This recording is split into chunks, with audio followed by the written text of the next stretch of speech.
Good evening everyone, my name is Rania and I am 10 years old. Today I want to tell you about the mystery of the midnight message.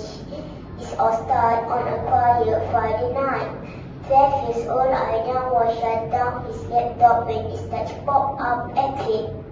Meet me at the old library. Midnight, come alone. No sender, no clue who sent it. The old library had been closed for years after a fire, and people said it was haunted. But I don't know solving mysteries, and this one felt like it was calling just to him. At exactly midnight, he slipped out of his house with a flashlight, his notebook, and his lucky red hoodie.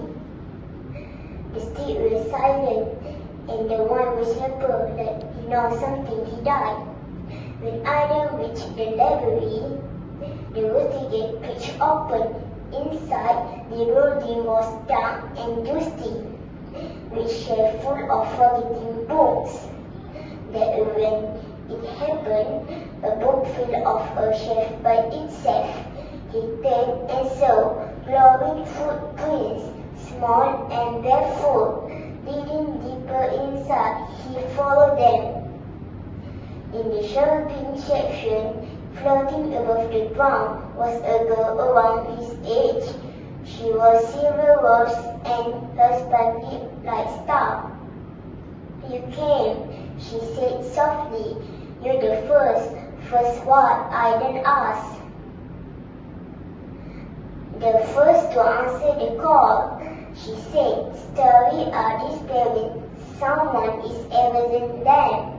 The hero's ending whole words if no one stops.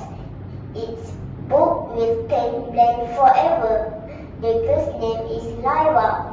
She explained the page called the Eraser Feeling of Forgetting Stories. So Aidan and Lyra joined into the books, dipping into magical forests, pirate chiefs, and fairy tales that feeling echoed. Whenever I read the story aloud or remember a character name, the book grew and returned to life. But the final breakthrough came when the eraser tried to erase Lyra herself. She not in any book people remember. The page he said, "She'll fade nest." "No," Aidan shouted. "She's part of my story now." She opened his notebook and began to write. Lyra's name, her courage, her life. As the word followed, then flowed, and the eraser plunged into a spark. Aidan walked out of his room.